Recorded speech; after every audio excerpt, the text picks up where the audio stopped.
Staying on the path that I've chosen, straight up, come my way, and I'll see you at the top. 'Cause something's gonna happen in this story. I am Jonathan Sisk. I am 55 and I've been on the road for 3 years and 1 month, left in February of 2009.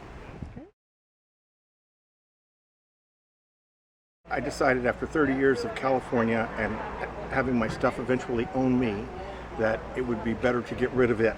In '07 I had an epiphany when I saw my mom was in sort of a bad way, and I'd been in California a long time. I need to go back a little bit because I started a company in the early 80s, rode the success of a real niche of the industry through its peak and then its trough. Then I was able to sell my company in 2000. So I just basically was chilling in Orange County waiting for the real estate market to collapse. With being cash is king, you know. I was ready to buy something when the market collapsed, but it took too long. So I figured by '07, since it hadn't happened, that I would just get rid of all my stuff. And I did. I headed back east, got my mom squared away, and then realized I didn't have a continuation plan. That's when I decided, you know, I've got a Suburban already, so maybe I'll look into a camper. I had money left over from the sale of my company in 2000 that I was sort of burning through at an alarming rate in Orange County, realizing that, like rocket fuel, you can calculate how far you can burn by virtue of how much you burn. And so given that some thought, I figured my burn rate is way too high here in Orange County, so let's mitigate this thing. By getting rid of the stuff, I no longer had to store it.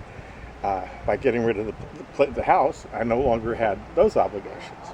And then one thing led to another, and just went to the camper concept.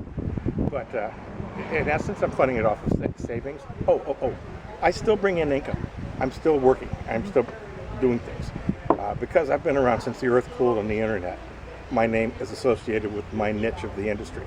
So anytime people are looking for it, usually to find somebody who, you know, from the where are they now file, like this is so obscure that nobody knows how to work with it. So you need specialists, and you'll usually find my name. Or things like expert witness cases, I get called on that occasionally. And one-on-one training still for companies that have an old machine that need to bring in a new programmer that doesn't know anything about it. So do a little on-site or one-on-one training with them.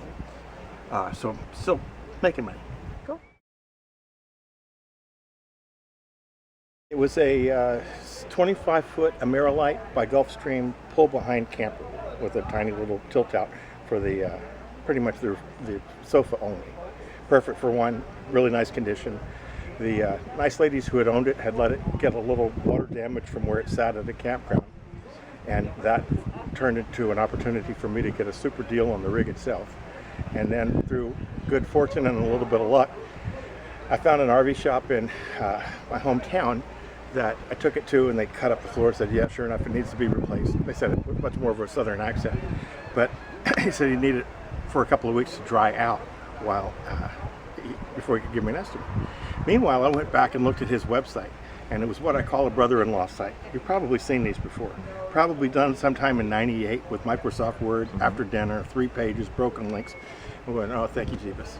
So I called the guy back. He said, I'm not still ready to give you an estimate yet. I said, I'm not calling about that. He said, I've seen your website, and I don't think it actually conveys the professionalism that a modern company like yours should put out there. Would you be willing to trade all the repairs, maintenance, storage, and maintenance, storage, repairs on this beast forever in exchange for me building you a shiny new website with all the bells and whistles? He goes, okay.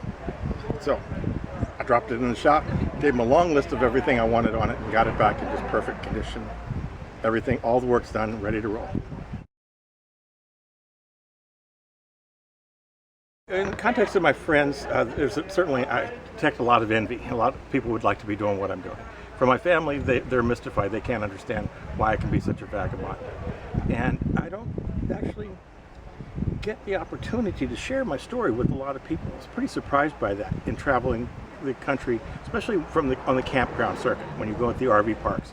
It's actually pretty rare that you get to talk to your neighbors. Beyond, you know, where you're from, what's your name, how long you're here for, you generally don't get into backstories and have the opportunity to sit down and do this kind of thing. So I actually don't get to tell the story a lot.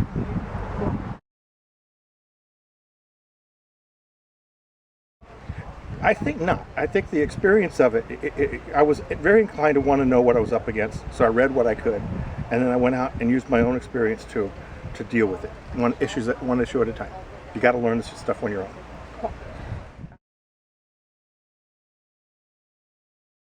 Read your blog, read Technomadia, and that's actually a good way to start. Research, learn from other people's mistakes and experiences, and research it on the web first.